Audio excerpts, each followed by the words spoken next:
Cook ஆனோன்னா காணிக்கிறேன் உங்களுக்கு. அதுக்கடையில் நம்ம garlic bread பண்ணிடலாம். ஸோ கார்லிக் பிரெட் என்னோட ஃபேவரட், அப்சல்யூட் ஃபேவரட்னு சொல்லலாம். ஸோ நான் வந்து குக் பண்ண ஸ்டார்டிங்கில் ஃபுல் அண்ட் ஃபுல் நான் அடிக்கடி பண்ணுற ரெசிபி என்னென்னு பார்த்தீங்கன்னா கார்லிக் பிரெட். ஸோ அது வந்து அவ்வளோ ஈஸியும் கூட, சின்ன குழந்தை கூட பண்ணிடலாம், ஆனால் ரொம்ப டேஸ்ட்டாக இருக்கும். இதில் வந்து 1 டீஸ்பூன் கார்லிக் பேஸ்ட் வச்சுருக்கேன். இதில் வந்து நம்ம பட்டர் ஆட் பண்ணிடலாம். ஸோ நான் இன்றைக்கி வந்து ஒரு ரெண்டு ப்ரெட்டுக்கு தக்கன தான் பண்ண போகிறேன். அதனால் ஒரு 1லேருந்து 2 tablespoon. Okay, so butter add பண்ணியாச்சா. இப்போ இதில்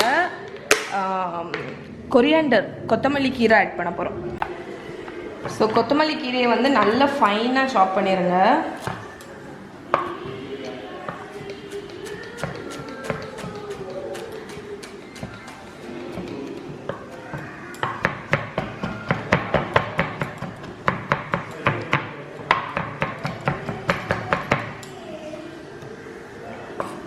ஸோ நம்ம நல்ல ஃபைனாக கொத்தமல்லி கீரையை சாப் பண்ணியாச்சு. ஸோ இப்போ வந்து இந்த கார்லிக் இதில்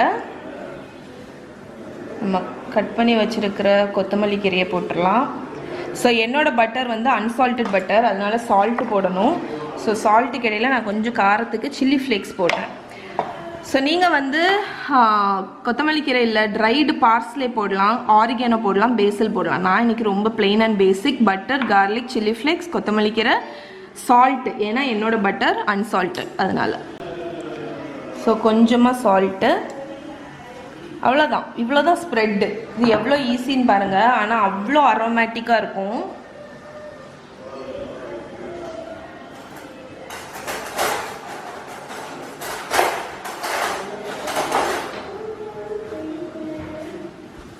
ஸோ ஒரு பட்டர் நைஃப் வச்சு ஃபுல்லாத்தையும் கம்பைன் பண்ணிடலாம்.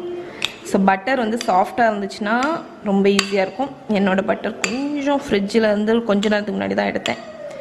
ஸோ அதனால் எப்படியும் ஒரு 5 நிமிஷத்தில் சாஃப்ட் ஆயிரும். இதை கம்ப்ளீட்டாக மிக்ஸ் பண்ணிவிட்டு காணிக்கிறேன் உங்களுக்கு. ஸோ இங்கே பாருங்கள், நம்ம பட்டர் வந்து நல்லா நான் மிக்ஸ் பண்ணியாச்சு. இதுதான் கார்லிக் பட்டர். ஸோ இதை நீங்கள் வந்து மொத்தமாக செஞ்சு மிக்ஸ் பண்ணி ஒரு டப்பாவில் கூட போட்டு நீங்கள் வச்சுக்கலாம். ஃப்ரிட்ஜில் ஸ்டோர் பண்ணிட்டீங்கன்னா உங்களுக்கு தேவைப்படும் போது ப்ரெட்டில் வந்து தடவிட்டு எடுத்துக்கலாம். ஸோ இப்போ நான் வந்து உங்களுக்கு 2 வெர்ஷன் ஆஃப் கார்லிக் ப்ரெட் வந்து செஞ்சு காணிக்க போகிறேன். ஒன்று வந்து பிளெயின் கார்லிக் ப்ரெட்டு, இன்னொன்று வந்து சீஸ் போட்டு, ரெண்டுமே தவாவில் தான் பண்ணி காணிக்க போகிறேன். ஏன்னா வந்து நிறைய பேத்துக்கு வீட்டில் அவன் இருக்காதுன்னு சொல்லுவீங்க. ஸோ கொஞ்சம் தாராளமாக கார்லிக் ஸ்ப்ரெட் எடுத்து ப்ரெட்டுக்கு மேலே நல்லா தடவிடுங்க.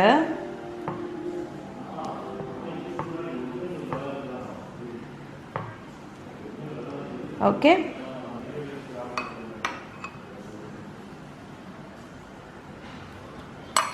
ஸோ ஈவனாக தடவியாச்சு. இப்போ இதை டோஸ்ட் பண்ணிடலாம். ஸோ டோஸ்ட் பண்ணுறதுக்கு நான் ஒரு பேனை வந்து அடுப்பில் வச்சுருக்கேன். ஸோ இதுக்கு மேலே நம்ம கார்லிக் தடவி இருக்கோம்ல, ஒரு சைடு தான் தடவணும், 2 சைடும் தடவணும்னு அவசியம் இல்லை. அதை வந்து வச்சுட்டு லோ ஃப்ளேமில் ஒரு 3 to 4 மினிட்ஸ் நல்ல கிறிஸ்பியாக டோஸ்ட் ஆகிற வரைக்கும் குக் பண்ணுங்கள். ஸோ லோ ஃப்ளேமில் தான் குக் பண்ணணும். ஸோ குக் பண்ணிவிட்டு காணிக்கிறேன் உங்களுக்கு. ஸோ உங்களுக்கு ஒரு சின்ன டிப்பு, இந்த கார்லிக் பட்டர் வந்து நீங்கள் பண்ணிவிட்டு ஃப்ரிட்ஜில் வச்சுக்கோங்க. இந்த சேம் கார்லிக் பட்டரை ஹாட்டாக பாஸ்தாவை குக் பண்ணிவிட்டு இந்த பட்டரை போட்டு நல்லா மிக்ஸ் பண்ணி சாப்பிட்டிங்கன்னா கார்லிக் பாஸ்தா. ஓகே, ஸோ அது ஒரு சின்ன டிப்பு. இப்போ நான் இது வந்து என்கிட்ட லெஃப்ட் ஓவர், இதை நான் ஃப்ரிட்ஜில் வந்து ஸ்டோர் பண்ணி வைக்க போகிறேன். ஓகே, ஸோ இப்போ வந்து ஒரு 3 நிமிஷம் அந்த சைட் குக் ஆகிருக்கா. இப்போ இதை ஃப்ளிப் பண்ணிடலாம். பாருங்கள் எவ்வளோ அழகாக டோஸ்ட்டாக இருக்குது. இப்போ நான் உங்களுக்கு இன்னொரு வெர்ஷன் காணிக்கிறேன்னு சொன்னால, பெரிய வெர்ஷன்லாம் கிடையாது. இதில் ஒரு ப்ரெட்டில் சீஸ் மேலே போட போகிறேன். ஸோ ஒரு ஸ்லைஸில் மட்டும் நான் வந்து சீஸ் போட்டிருக்கேன். இதை லைட்டாக மூடி வச்சு குக் பண்ண போகிறேன். அப்போ தான் சீஸ் வந்து மெல்ட் ஆகும். ஸோ இது குக் ஆகட்டும். குக் ஆகி மெல்ட் ஆனதுக்கப்புறம் காணிக்கிறேன் உங்களுக்கு. ஸோ அந்த டைமில் அடிப்பக்கமும் நல்ல டோஸ்ட் ஆயிரும் உங்களுக்கு. ஓகே, ஸோ இங்கே பாருங்கள், நம்ம சீஸ் வந்து மெல்ட் ஆகிடுச்சு. ஸோ நார்மலாக வந்து கார்லிக் ப்ரெட், சீஸி கார்லிக் ப்ரெட்டில் என்ன பண்ணுவாங்கன்னா, நம்ம பட்டர் போடுறீங்கல்ல, அந்த பட்டர்லேயே வந்து சீஸையும் துருவின சீஸையும் போட்டு அதுக்கப்புறம் ஸ்ப்ரெட் மாதிரி பண்ணுவாங்க. பட் நான் வந்து எனக்கு சீஸ் அவ்வளோ பிடிக்காததுனால, சீஸ் கார்லிக் ப்ரெட் பிடிக்காததுனால நான் பிளெயின் ப்ரெட்டு அதனால பட்டரில் போடல. பட் நீங்கள் வந்து ஃபுல்லாக சீஸ் ஸ்ப்ரெட் பண்ணுறீங்க அப்படின்னா பட்டர் மிக்ஸ் பண்ணும்போதே அதுலேயும் ஒரு 1/4 கப் சீஸை போட்டு மிக்ஸ் பண்ணி தடவிக்கோங்க. ஓகே, ஸோ இதுதான் நம்ம கார்லிக் ப்ரெட். ஸோ பாஸ்தாவும் கார்லிக் ப்ரெட்டும் வந்து அப்படி ஒரு சூப்பர் காம்பினேஷன், அவ்வளோ நல்லாயிருக்கும். பாருங்க, இது வந்து நம்ம நார்மல் பிளெயின் கார்லிக் ப்ரெட், இது வந்து சீஸி கார்லிக் ப்ரெட்.